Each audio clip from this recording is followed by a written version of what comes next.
Welcome to my new video about the Shoshoni language.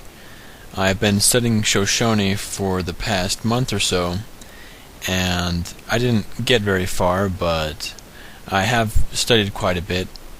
I'm no expert on the Shoshoni language, but and I haven't ever even met a native speaker, but based off of a few recordings that I've heard and the books that I've read, I have come to have a basic idea of its phonology and how the grammar works. And so I've also noticed that there's hardly anything on YouTube for learning Shoshoni, or hardly anything in the Shoshoni language, so I'd like to take the honor to make one of the first videos about Shoshoni. Sometime I'd also like to make a video about Ute, but I really don't know very much Ute, and only recently have I been able to access some resources for the Ute language. So, alright, here it goes. This first video will be about Shoshoni orthography and pronunciation.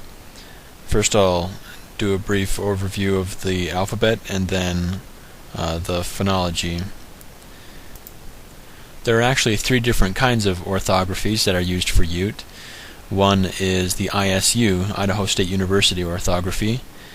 There's the Miller orthography, which is used normally in Utah and Nevada, which is the one that I have chosen mostly to use in my video, although I've mixed a couple different elements from the ISU orthography and the Miller orthography.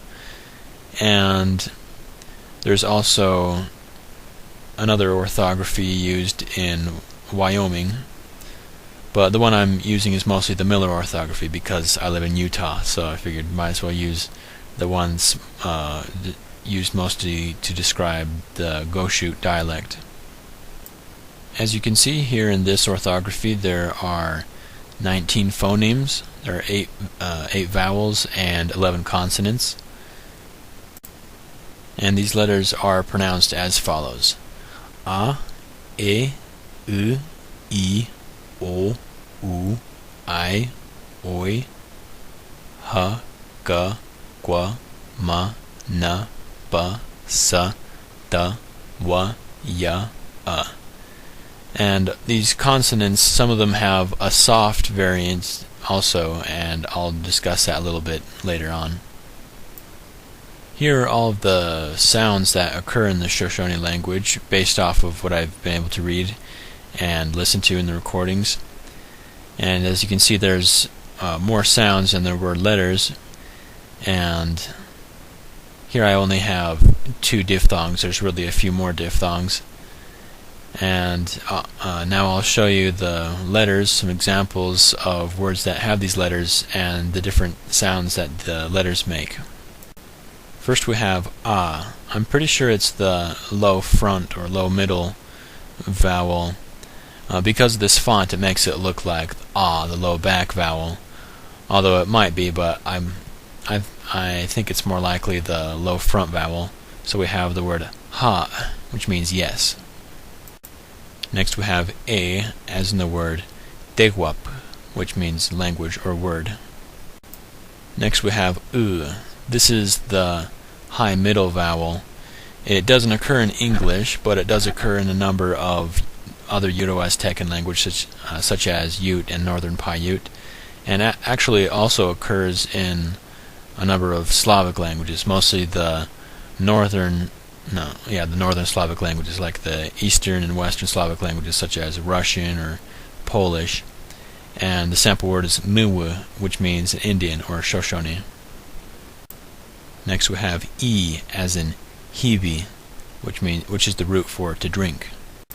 Next we have O, as in koroko, necklace. U, as in mubi, nose. I, as in daibo, white man. Ui, as in yitavei, afternoon.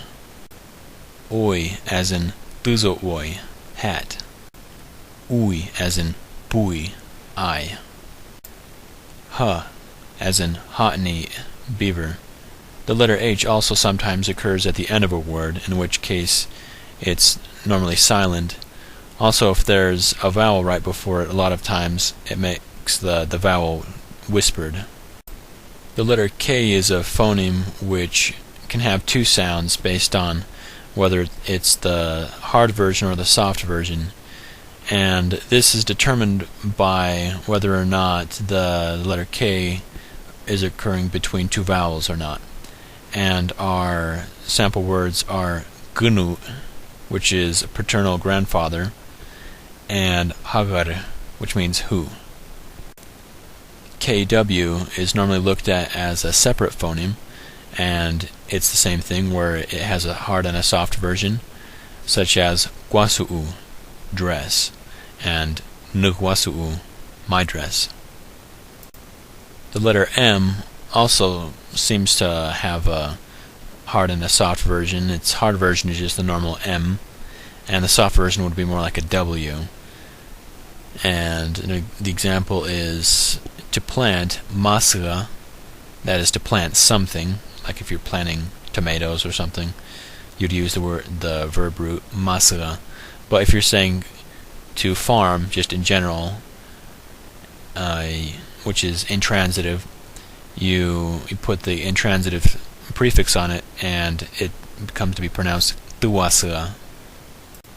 Normally in Shoshoni phonology, we see examples of M's turning into W's, such as masga and tuwasga, but I'd also like to show real quick an example of W's turning into M's. See, first we have the example of the Aztecs, which called themselves Nawa, and I guess their language was Nahuatl, or maybe they also called themselves Nahuatl.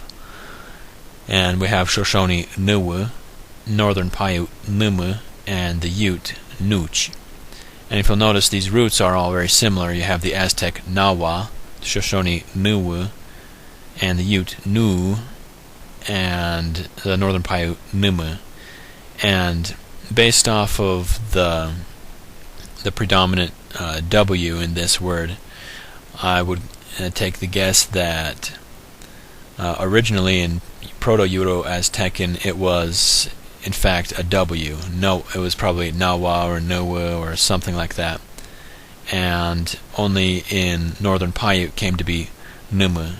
And for some reason they chose that one to represent the whole branch of the Euro-Aztecan languages, the Numic languages, which include all of Shoshone, Ute, and Northern Paiute. But yeah, I just thought that was interesting. It seems that the letter N can be pronounced differently in 4 different kinds of situations. It can be pronounced as N, M, Ng, or Ya. An example of the first one is Unampu, your shoe. And when the letter N is at the end of a word, then it normally changes its sound to conform to the sound of the next word. For example, biat, which is mother, your mother would be biat. So the N changes to an M in that case, for I guess convenience. And then you have your grandfather, gunu. So the N changes to velar to conform to the K, gunu.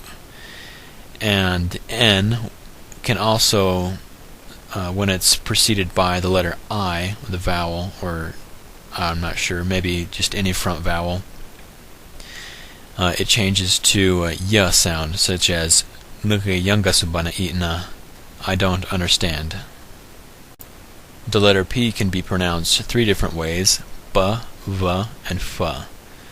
The normal way would be such as in mother, biat, and the soft version, which occurs between vowels, for example, nubiat, my mother, and the third version occurs when it has an H before it, such as na faitu, 6.